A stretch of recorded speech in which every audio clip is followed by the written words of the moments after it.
বিসমিল্লাহির রহমানির রহিম। সবার প্রথমে আসসালামু আলাইকুম। আমাদের নেতা মফিকুল হাসান টিপটি সাহেব তিনি আমাদেরকে বলেছে যে এই যে গাঞ্জা আমরা যে প্রোগ্রামের উদ্দেশ্যে আমরা আসছিলাম আপনার হল নিজামপুর ইউনিয়নে, এই নিজামপুর ইউনিয়নে যে গ্যাঞ্জাম হয়েছে তার পরিপ্রেক্ষিতে আমাদের নেতা চেয়ারম্যানের কাছে ফোন করেছিল। চেয়ারম্যান সাহেব অমিত সাহেবের ওপরে এবং নার্গিস ম্যাডামের ওপরে দায়িত্ব দিয়েছে, কারণ তারা আমাদের নেতা মফিকুল হাসান টিপটি সাহেবের কে বলেছে শুক্র থেকে শনিবার পর্যন্ত অপেক্ষা করতে, তারপরে যদি তিনি না পারে তিনি নিজেই বলবে, তখন আমরা যা কিছু করি তখন আমাদের নেতার নির্দেশে করব। আমাদের নেতা এখন আপনারা যারা যার যার নেতৃত্বে এসছেন স্ব তার নেতৃত্বে আপনারা সবাই বাড়িতে ফিরে যাবেন। এই বলে আমার বক্তব্য শেষ করছি। আসসালামু আলাইকুম।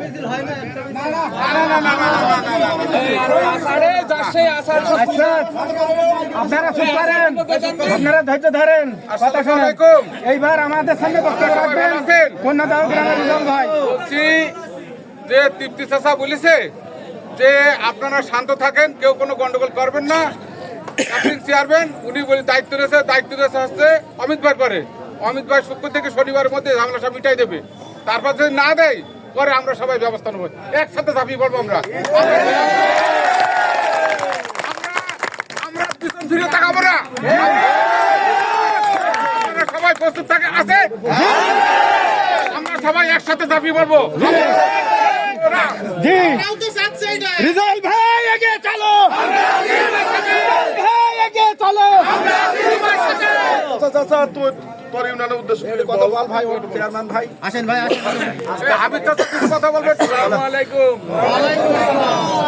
আমি সবার উদ্দেশ্যে একটা কথা বলতে চাচ্ছি, সেটা হচ্ছে মানুষ কুকুর হলে আমরা কুকুর হব না। কুকুরের যেভাবে শাইস্তা করতে হয়, যদি কুকুররা কথা না শুনে সেইভাবে আগামী দিনে ব্যবস্থা নেওয়া হবে।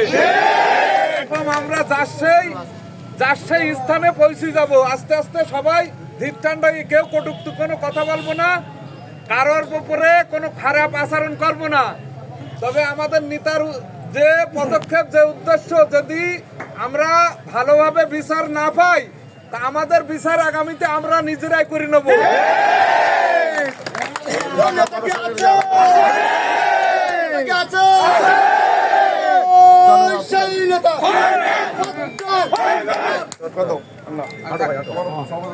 এই মফিজুল ভাই কোন